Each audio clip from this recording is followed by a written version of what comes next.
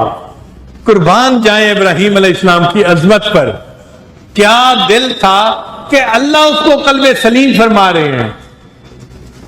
ایسا دل تو بنایا ہوگا نا کہ میرے مالک کو بھی وہ دل پسند آ گیا، اور اللہ نے فرمایا وہ قلب سلیم لے کے میرے پاس آیا تھا۔ اور اللہ فرماتے ہیں اواہ منیب، وہ میری محبت میں آہیں بھرنے والے، میری یاد میں آہیں بھرنے والے تھے، ابراہیم علیہ السلام تھے۔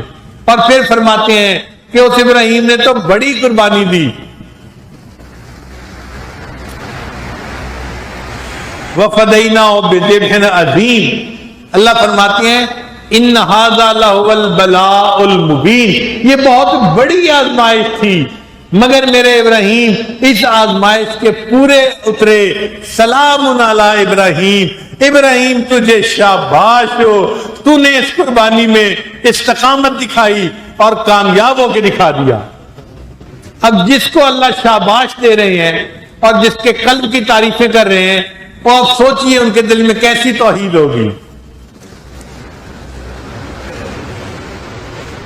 تو ابراہیم علیہ السلام کو خلت کا مقام حاصل تھا، یعنی محبوبیت صفاتی حاصل تھی، اس لیے اللہ نے ان کو اپنا خلیل بنایا اور قرآن مجید میں ان کی تعریفیں کی، اور ہمیں اور ہمارے محبوب صلی اللہ علیہ وسلم کو حکم ہوا کہ میرے ابراہیم کے نقش قدم پہ زندگی گزارو۔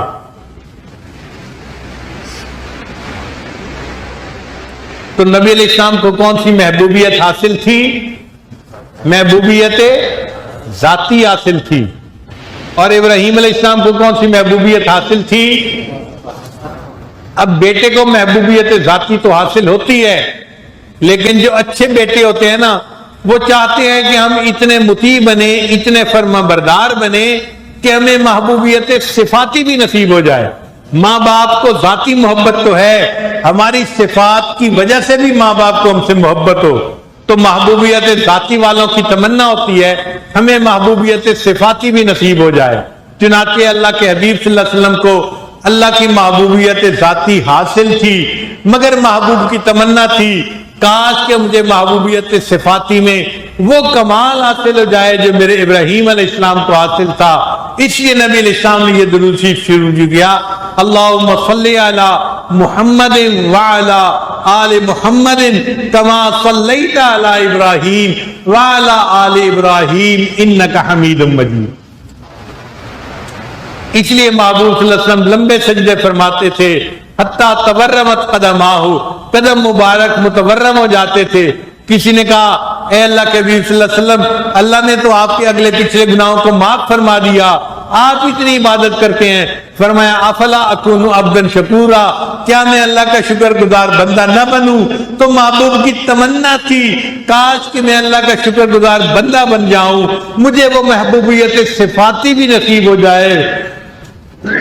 اس لیے نبی علیہ السلام کے دو نام، ایک احمد نام ہے، احمد نام سے نبی علیہ السلام کو محبوبیت ذاتی حاصل تھی، اور ایک محمد نام، وہ نبی علیہ السلام محبوبیت صفاتی حاصل کرنا چاہتے تھے۔ اور قیامت کے دن اللہ تعالی حقیقت محمدی کو حقیقت احمدی کے ساتھ یکجا فرما دیں گے۔ تو اب آپ دیکھیے سبحانک اللہم سے لے کے درود شریف پڑھنے تک نماز میں کیا خوبصورت مضامین ہیں، اور ان کو پڑھ کے کتنا مزہ آتا ہے۔ نماز کی حضوری حاصل کرنے کے لیے نماز کا ترجمہ آنا ضروری ہے، پتہ ہو کہ میں پڑھ کے آ رہا ہوں۔ اب کئی سارے مستر حضرات ہیں جن کو ترجمہ نہیں آتا، بھائی نماز کا مزہ کیسے ملے گا، نماز میں یکسوئی کیسے ملے گی، پتہ ہی نہیں، میں زبان سے بول کے آ رہا۔ نماز کو سیکھنا پڑتا ہے، یہ وہ عمل ہے جس کے لیے نبی علیہ السلام نے فرمایا صلو کما رأیتمونی اصلی، اے میرے صحابہ تم اس طرح نماز پڑھو جیسے مجھے نماز پڑھتے ہوئے دیکھتے ہو۔ تو نبی علیہ السلام نے صحابہ کو سکھائی نماز پڑھنی، ہم بھی کسی سے سیکھیں کہ نماز کیسے پڑھی جاتی ہے۔ ایک ہے نماز کی ظاہری حالت، قیام میں کیسے کھڑا ہونا ہے، ہاتھ کہاں رکھنے ہیں, رکوع میں کتنا جھکنا ہے, سجدے میں کیا کرنا ہے, یہ بھی سیکھنا پڑتا ہے. اور ایک ہے اس کا ترجمہ سیکھنا, معنی سیکھنے, تاکہ ان کو پڑھتے ہوئے احساس ہو کہ ہم اللہ سے ہم کلامی کیا کر رہے ہیں. نماز میں مومن اپنے اللہ سے ہم کلامی کر رہا ہوتا ہے. حدیث پاک میں آتا ہے کہ مومن پڑھتا ہے الحمدللہ رب العالمین, اللہ فرماتے ہیں حمدنی عبدی, میرے بندے نے میری حمد بیان کی. پھر مومن اگلی آیت پڑھتا ہے, اللہ اس کا جواب دیتے ہیں. جیسے ٹیلی فون پہ دونوں طرف سے ہم کلامی ہو رہی ہوتی ہے, الحمدللہ فاتحہ پڑھتے ہوئے بندے کی اپنے اللہ کے ساتھ ہم کلامی ہو رہی ہوتی ہے. کاش کہ ہمیں وہ کیفیت بھی حاصل ہو کہ اس وقت ہمارا رب ہمارے ساتھ ہم کلامی فرما رہا ہے.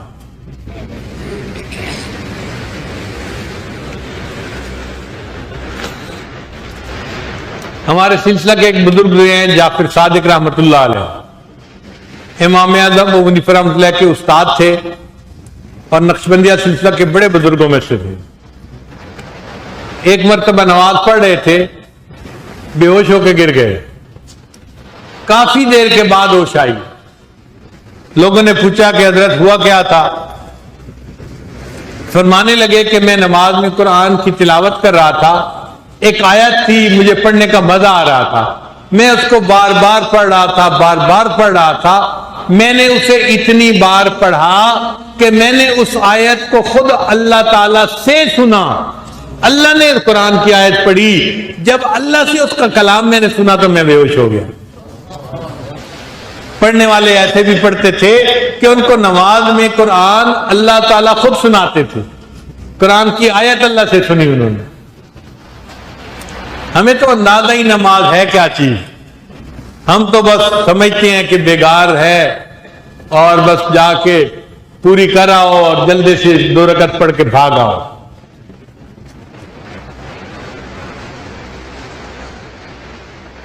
بھئی نہیں, جن کو محبت کا تعلق ہوتا ہے وہ بیگار کے سجدے نہیں کرتے, وہ تو مزے اور لطف لے لے کے نماز پڑھا کرتے ہیں. پوری پوری رات گزر جاتی ہے ان کی سجدوں میں. سیدہ فاطمہ الزہرا عنہا کا واقعہ ہے, سردیوں کی لمبی رات تھی, عشاء کے بعد 2 رکعت کی نیت باندھی, تلاوت کرتی رہی. اتنا لطف, اتنا مزہ تھا کہ نماز مکمل کرنے کو دل نہیں چاہتا تھا. جب سلام پھیرا تو دیکھا کہ سحری کا وقت ختم ہونے کا قریب ہے, یعنی طلوع فجر کا وقت قریب ہے. تو دعا کے لیے ہاتھ اٹھائے رہے اور یہ دعا مانگی, یا اللہ میں نے تو 2 ہی رکعت کی نیت باندھی تھی, تیری راتیں کتنی چھوٹی ہیں, میری 2 رکعت میں تیری ساری رات ختم ہو گئی. ان کو راتوں کے چھوٹا ہونے کا شکوہ ہوتا تھا کہ جی 2 رکعت میں رات ختم ہو جاتی ہے. کیسے مزہ آتا ہوگا. جس طرح کوئی پیاسا بندہ دھوپ سے اپنے گھر آئے اور اس کو آگے سے روح افزا کا شربت دے دیا جائے تو وہ ایک ایک گھونٹ مزے لے لے کے پی رہا ہوتا ہے. ہمارے اکابر تہجد میں قرآن مجید کی تلاوت اس طرح کرتے تھے, ایک ایک آیت کو اس طرح پڑھتے تھے جیسے آئس کریم کھانے والے کو ہر لقمہ کھانے پہ مزہ آتا ہے, ان کو ہر آیت پڑھنے پہ یوں مزہ آ رہا ہوتا تھا. انجوائے کرتے تھے وہ نماز کو. اس لیے رات کے اس طرح منتظر ہوتے تھے جس طرح دلہا اپنی دلہن سے ملاقات کے لیے رات کا منتظر ہوتا ہے.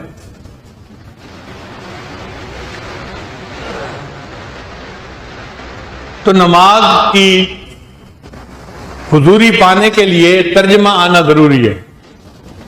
اور ایک بات اور بھی ذہن میں رکھیے کہ نماز کی حضوری کے لیے آنکھیں کھول کے نماز پڑھنا بھی ضروری ہے. کچھ نوجوانوں کو عادت ہوتی ہے وہ نماز میں توجہ بنانے کے لیے آنکھیں بند کر لیتے ہیں. یہ شیطان کا خوبصورت دھوکہ ہے. ہم نے آنکھیں بند کی اور تخیل کی دنیا میں چلے گئے, اور اب شیطان کے لیے ہمیں ایک خیال سے دوسرے پہ ٹرانسفر کرنا بڑا آسان. وہ پھر کبھی ہمیں دکان کا خیال ذہن میں لاتا ہے, کبھی دوستوں کا, کبھی کاروبار کا, کبھی گلے والے میں پھر رہے ہوتے ہیں, پتہ نہیں کہاں کہاں پھر رہے ہوتے ہیں.